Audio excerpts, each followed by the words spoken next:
there's only one way we can help them now. We've got to save the ones we can and kill the rest. I know it's terrible, but if we wipe out these infested settlements, we'll save the whole damn planet from being overrun. So today we're here to talk about Blizzard's mighty Starcraft II, which you have been playing a whole lot, I guess. At least enough to finally be able to really speak about it more than me. So tell me about it. Well, in a nutshell, it's Starcraft. Good stuff. Yeah, you know, the core game is pretty much the same as the old Starcraft, which is, in my opinion, a very, very good thing. If you're a hardcore real-time strategy fan, you might think some of the mechanics are a bit dated if you played things like Dawn of War or Supreme Commander, but I don't care. I love Starcraft, and I love Starcraft 2 because it's brilliant. I love the older real-time strategy games I've played. They sort of have a tendency to get a bit, you know, here's your base, there's the enemy base, you can go destroy it. Yeah. Starcraft doesn't do that. Pretty much every single mission has a sort of gimmick or a hook. Like there might be lava rising every 5 minutes, or you're competing with the opponent to who can mine the most minerals to hire some mercenaries later on in the mission, or you're chasing down a train, or you're controlling just one little invisible unit while another army is doing a decoy attack and you have to sneak in the back. And so there's a lot of variety in it. The story is... Yeah, I was going to ask about that, because one of the mainstays of Blizzard games has been the story. Yeah. And even though some would contend that the story aren't always that good, they do have a lot of followers, and especially Starcraft. If you like the story of most Blizzard games, you'll probably like the story of this one. I personally think the story is... I was a little disappointed. Or actually, I was really disappointed. And I don't want to spoil why, but it was very reminiscent parts of it of games I've already played. The presentation is really neat.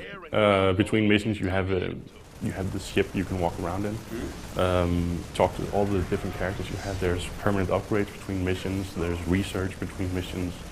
So you get a really nice chance to sort of personalize your playing style throughout the single player game. And the voice acting is pretty decent.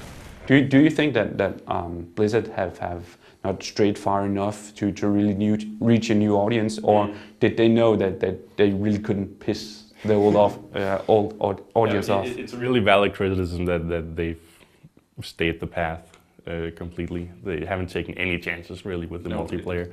But on the other hand, I mean, like I said, Starcraft is still a game that's played by millions of people. Yeah. So they have to cater to that. And I think, well, I never played the first game a lot, but I am absolutely hooked on Starcraft II multiplayer. Yeah. Absolutely. Yeah, we should talk a bit about that, because Starcraft really, as you mentioned before, being almost like a national sport in some places of the world, it really is the defining RTS for multiplayer purposes. Absolutely. And I've been hearing that they've done quite a good job of actually been introducing new players to the finer details of multiplayer. Absolutely. There's a bunch of challenges, they're called, like sort of multiplayer missions against the AI that teaches you the basics of the game and the more advanced portions of the game. And as you venture online and into the exciting world of Starcraft multiplayer, you get like 50 practice missions at first, where the game is a little slower and there's rocks blocking most of the entrances, so you can't do a quick rush. So sort of ease you into the game, and then when you're done with those, or you decide to skip the rest of them, I did that after about 30. You do 5 placement matches, and then you're placed on the ladder somewhere, and then from that point on, you'll most likely play players of your own level. The matchmaking is really, really good at finding people at your own level. And you know, if you go around the internet, there's a million guides about how to play, and some of them are really, really good. Like I said, I'm a complete Starcraft noob. I didn't play the beta. I never really played the first game. After doing my placement matches, I somehow ended up in the Platinum League. And it goes, you know, copper, bronze, silver, gold, platinum, diamond.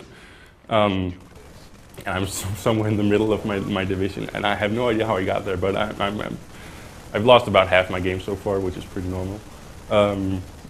Which just goes to show, I mean, if it's not that scary a proposition of actually going into the multiplayer, I think. Okay. It's really accessible if a complete noob like me can get a decent start in the game.